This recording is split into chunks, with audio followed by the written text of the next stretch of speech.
Assalamualaikum warahmatullahi wabarakatuh. Kembali lagi bersama saya Muhammad Al-Ashi. Hari ini saya akan berkunjung ke Museum Clock Tower, yaitu Museum Antariksa yang ada di Clock Tower ya. Ini merupakan video panjang yang saya buat karena ini kita akan unboxing semua dan benda apa saja yang akan dipamerkan di museum ini ya. Ini merupakan jalan masuknya dan saya bertemu dengan orang Bangladesh. Ini dia orangnya. Saya boleh. Clock Tower ketemu sama orang Bangladesh ya. Saya banyak ada ini Indonesia, saya makam. Bisa cakap Indonesia? Boleh. Saya kerja di Swiss Al Makam. Swiss Makam? Swiss Al Makam. Swiss Al Makam. Ini sama. Oh ya sama. Ini Zumirah. Hah? Ini Swiss Al Makam. Oh, Lain. oh ya. Good. Ini dia jalan masuknya menuju ke viewing deck, yaitu Museum Antariksa. Nah, pertama kita harus antri dulu di sini ya.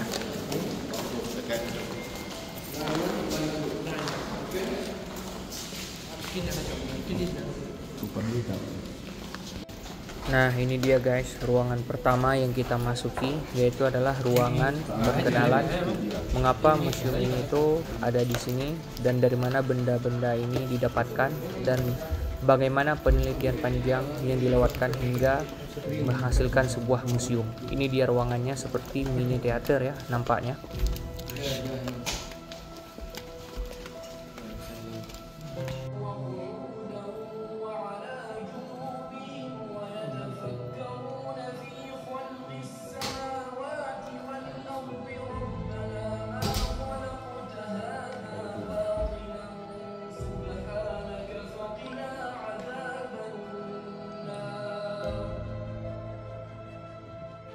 Sekarang adalah saatnya kita menuju ke ruangan antariksanya. Ini dia ruangan antariksanya. Nah, ini dia kawan-kawan. Jadi kita bisa mendengarkan semua ayat Al-Quran yang ditulis itu melalui speaker yang diberikan waktu kita memasuki museum ya. Nah, itu dia ayat Qurannya. Kita bisa mendengarkan. Dan setiap yang kita lewati, misalnya seperti ini, adalah seperti galaksi bintang Bima Sakti, itu juga diterangkan melalui speaker yang diberikan waktu kita masuk ya. Jadi ada beberapa bahasa yang di speakernya itu, termasuk salah satunya ada bahasa Indonesianya. Yang letaknya sering terpisah ratusan tahun cahaya. Kelompok etnis Arab kuno menggunakan bintang-bintang yang muncul kembali secara teratur di langit untuk menentukan musim, yaitu afalam yanzuru ila as-samaa'i fawqahum kaifa banaynaha wa zayyannaha.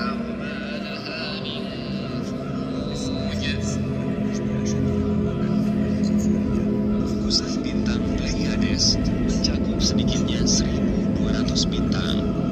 9 bintang paling cemerlang yang dapat kita lihat dengan mata telanjang membentuk konstelasi bintang yang mencolok. Para astronom gas dan debu awan di nebula elang dipandang sebagai tiang penciptaan. Di dalam kolom debu awan memanjang ini sudah sejak 6 juta tahun secara terus-menerus tumbuh bintang-bintang baru yang terbentuk karena gas dan debu awan runtuh akibat pengaruh gravitasi mereka sendiri. Bersamaan dengan itu, bintang yang pada langit malam istirahatnya sekitar 150 tahun cahaya dan juta bintang untuk hidup. Nebula Helix adalah sisa-sisa bintang. Setelah bahan bakar nuklirnya hampir habis, bintang itu menjadi tidak stabil. Ia menggelembung dan mendorong semua materinya yang sejak itu memuai sebagai kabut dari gas dan debu di sekelilingnya. Dan itu di dalam kecepatan 100 km per detik. Bintang itu sendiri, yang tampak sebagai titik biru kecil di tengah, berkembang menjadi kurcaci putih.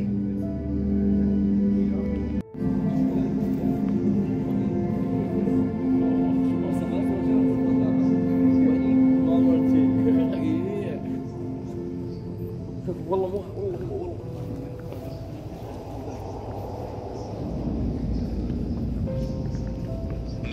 Orion merupakan sebuah laboratorium yang sempurna untuk penelitian pembentukan bintang karena dengan 1350 tahun cahaya merupakan kawasan pembentukan.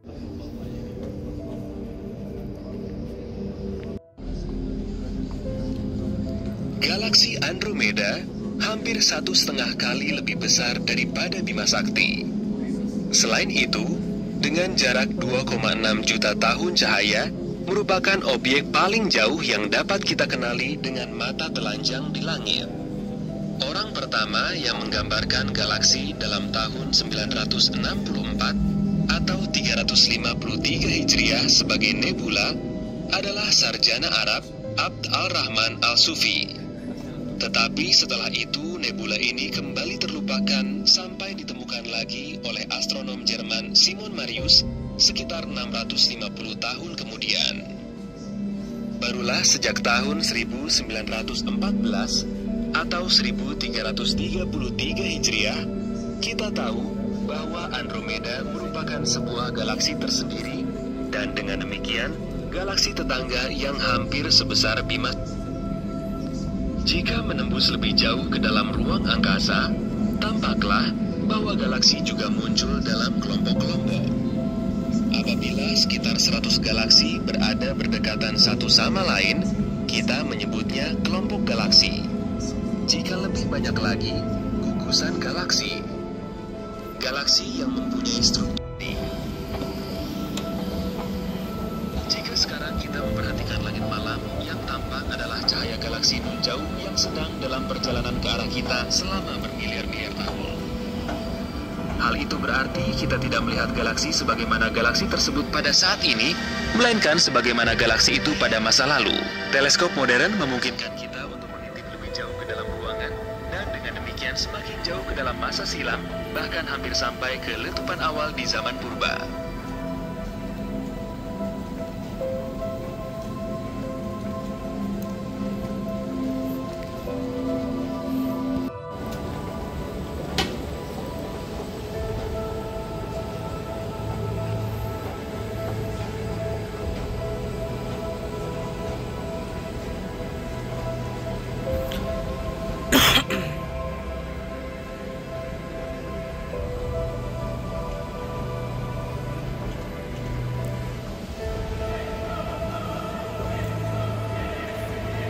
Waalaikumsalam.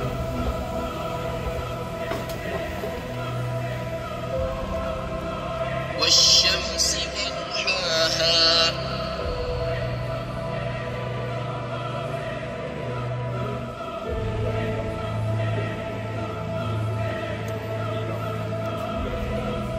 وجعلنا سراجا وهاجا.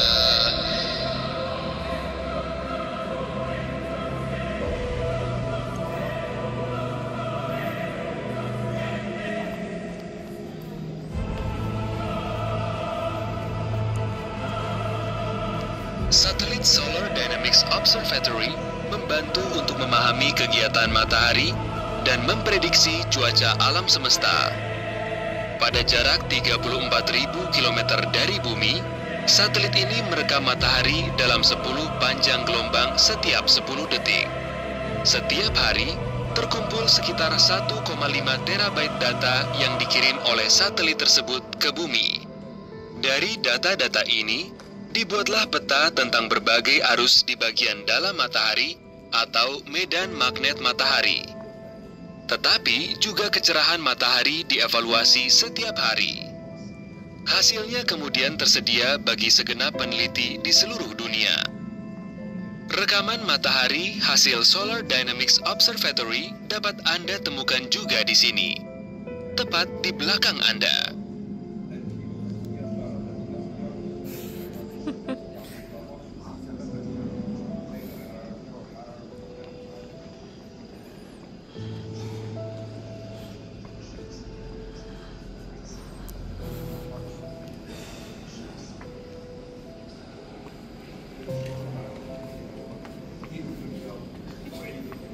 Assalamualaikum.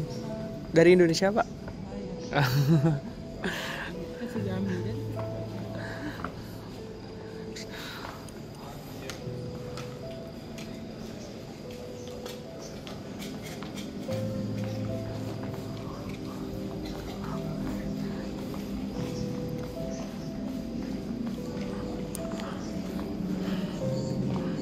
Sekitar sepertiga dari planet kita terbuat dari besi. Setelah pembentukan bumi sekitar 4,6 miliar tahun yang lalu, logam yang berat itu jatuh ke pusat dunia. Sedangkan bahan yang lebih ringan tinggal di permukaan. Akibat distribusi unsur yang tidak merata, akhirnya muncul selubung. Sebuah inti yang terdiri dari besi dan nikel, seperti juga mantel serta kerak dari unsur yang lebih ringan. Bumi masih memiliki sebagian besar panas aslinya.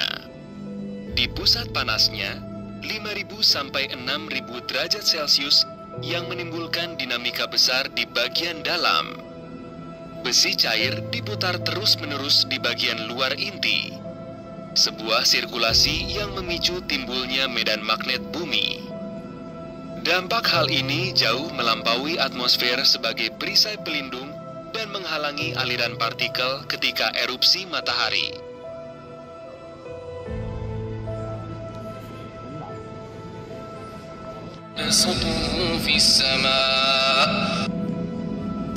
Komponen utama udara adalah nitrogen, zat asam, uap air, dan argon yang berjumlah tidak sampai 1%. Bulan adalah benda angkasa yang paling dekat dengan bumi. Jarak antara bulan dan bumi hampir 400.000 kilometer. Jadi, lebih daripada 30 kali diameter bumi. Dibandingkan dengan bumi, bulan tampak jauh lebih kecil. Garis tengahnya berukuran sedikit lebih besar dari seperempatnya. Orang dapat membedakan dua jenis pemandangan di bulan, yang penuh dengan kawah dan dataran tinggi yang cerah, serta dataran berbentuk melingkar yang lebih gelap, yang disebut juga mare. Laut bulan ini terdiri dari lava mendingin.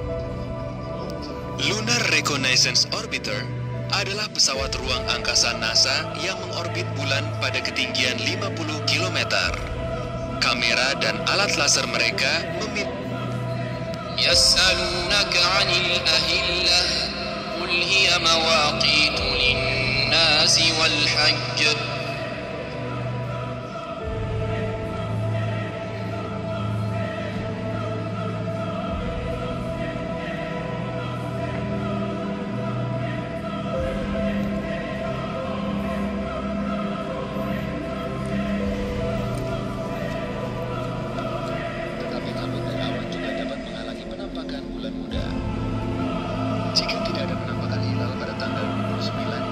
yang berjalan mempunyai 30 hari dan barulah sesudah itu mulai bulan yang baru.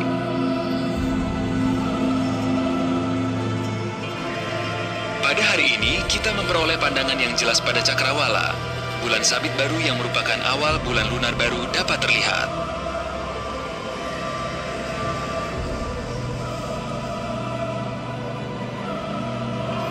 Peredaran bulan mengelilingi bumi dapat diperhitungkan secara akurat. Dengan demikian, munculnya setiap bulan baru dapat ditentukan dengan jitu. Tetapi barulah penampakan bulan sabit muda menandakan permulaan bulan dalam kalender Islam. Sejak penampakannya yang terakhir, fase bulan telah berubah. Mula-mula bulan sabit muda, lalu bulan separuh, kemudian bulan purnama. والقمر قدرناه منازل حتى عاد كالعرجون القديم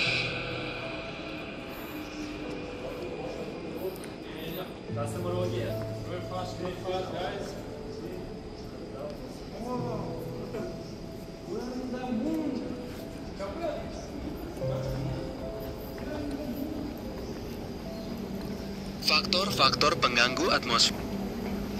سنريهم آياتنا في الآفاق وفي أنفسهم حتى يتبين لهم أنه الحق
الذي جعل الشمس ضياء والقمر نورا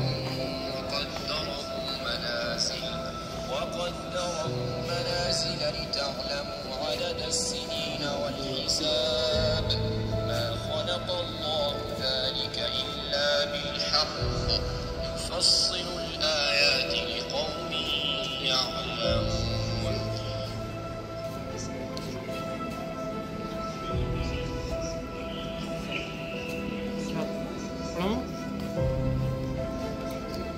Di Mekah, pada 2 hari yang berbeda dalam setahun, matahari berada tepat di atas Ka'bah di zenit pada siang.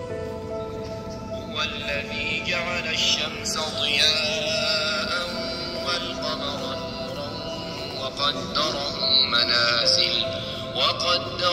منازل لتعلموا عدد السنين والحساب ما خلق الله ذلك إلا بالحق يفصل الآيات لقوم Pada 2 hari yang berbeda dalam setahun, matahari berada tepat di atas Ka'bah di zenit pada siang hari. Sebagaimana dapat Anda lihat pada bola dunia, maka pada paruh siang di bumi, letak kiblat bertentangan dengan bayangannya sendiri. Yang tidak tampak pada bola dunia adalah kutub yang berlawanan dengan Ka'bah, yaitu titik di seberang yang terletak pada sisi lain di bumi di Pasifik Selatan. Juga di situ 2 kali dalam setahun matahari berada di zenit pada siang hari. Arah bayangan kita sendiri di mana-mana menunjuk ke arah Ka'bah pada paruh siang di bumi.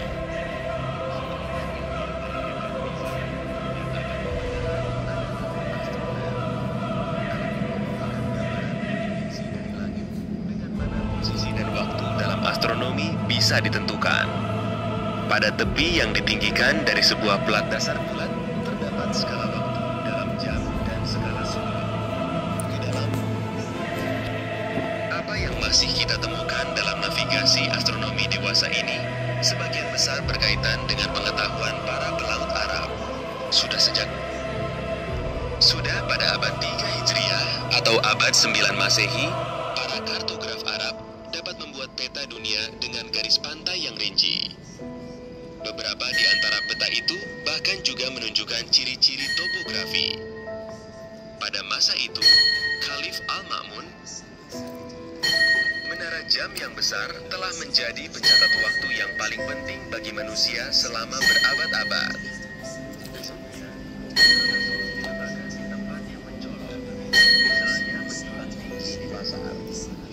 Menara jam di zaman dahulu digerakkan oleh tali yang digulung pada sebuah balok yang pada ujungnya digantungkan sebuah peran.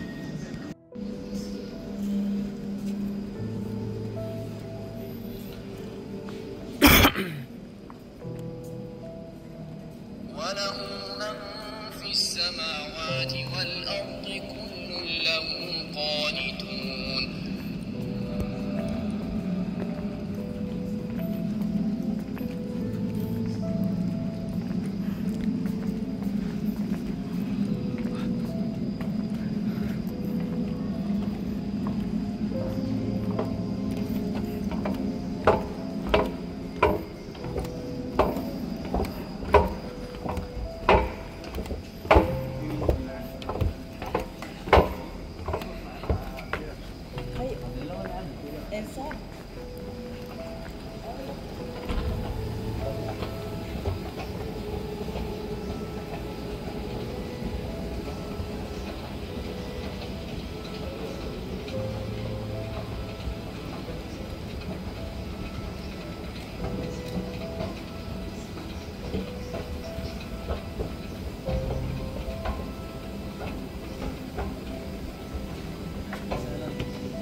Di dalam menara jam Mekah terdapat ribuan simpul baja yang berbeda-beda besarnya. Fungsinya adalah menahan struktur baja. Simpul yang paling besar tampak seperti contoh yang terlihat di depan Anda dengan berat 16 ton yang kira-kira sama dengan berat sebuah truk semi-trailer. Karena terlalu berbahaya untuk mematri simpul-simpul itu di area konstruksi di atas menara, maka simpul-simpul tersebut sebelumnya sudah dirakit di pabrik baja. Hal tersebut sangat meringankan tugas para pekerja di Mekah. Tetap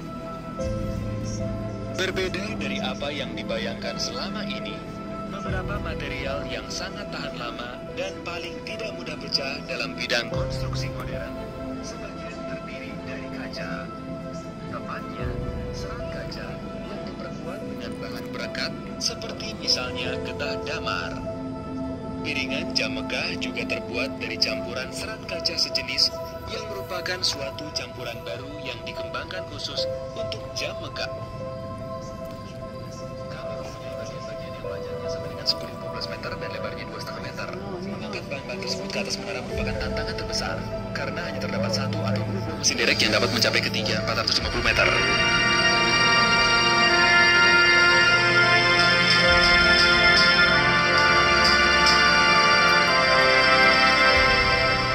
Bagaikan sebuah jigsaw yang rumit, berbagai bagian itu disusun dengan ketepatan yang cermat sekali. Ornamen tradisional Islam bertemu dengan teknologi modern pada 40.000 meter persegi.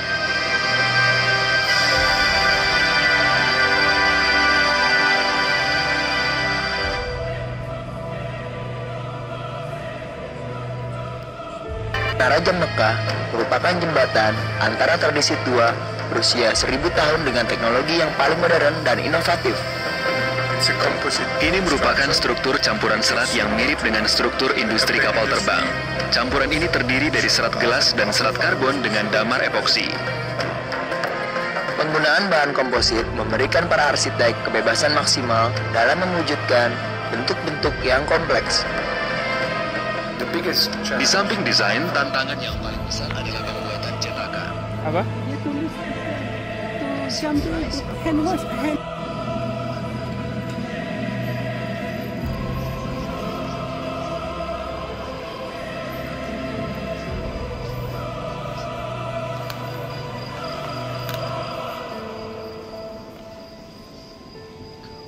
Jam raksasa pada masing-masing sisi menara. Sementara itu, jam terbesar kedua dan ketiga di dunia masing-masing hanya berukuran 36 meter dan mekanisme jam Mekah tidaklah semudah yang dibayangkan sebelumnya. Disebabkan mekanisme jam yang sebesar itu belum pernah dikembangkan sebelumnya di dunia. Kekhawatiran awal ahli teknik adalah bahwa jarum jam tidak cukup kuat untuk menahan terpaan.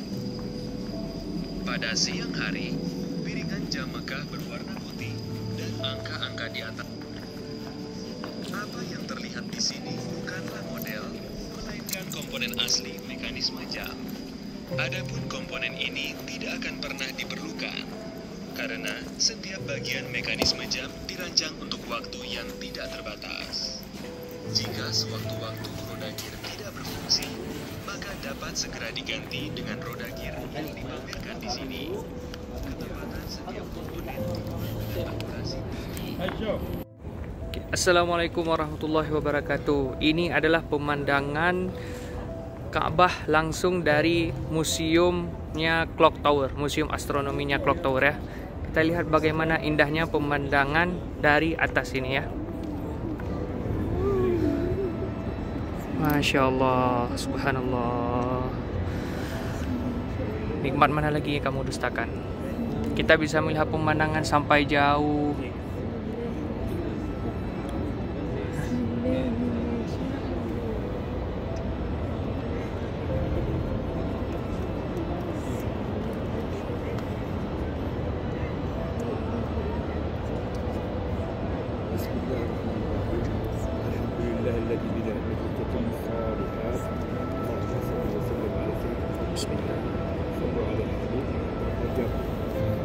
Sedangkan di belakang langsung jamnya.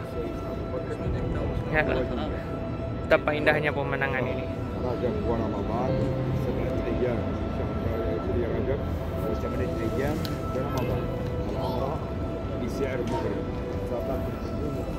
Saya doakan semoga buat kawan-kawan yang menonton video saya, semoga diberikan kesempatan oleh Allah untuk datang ke rumahnya, diundang oleh Allah untuk datang ke Tanah Suci.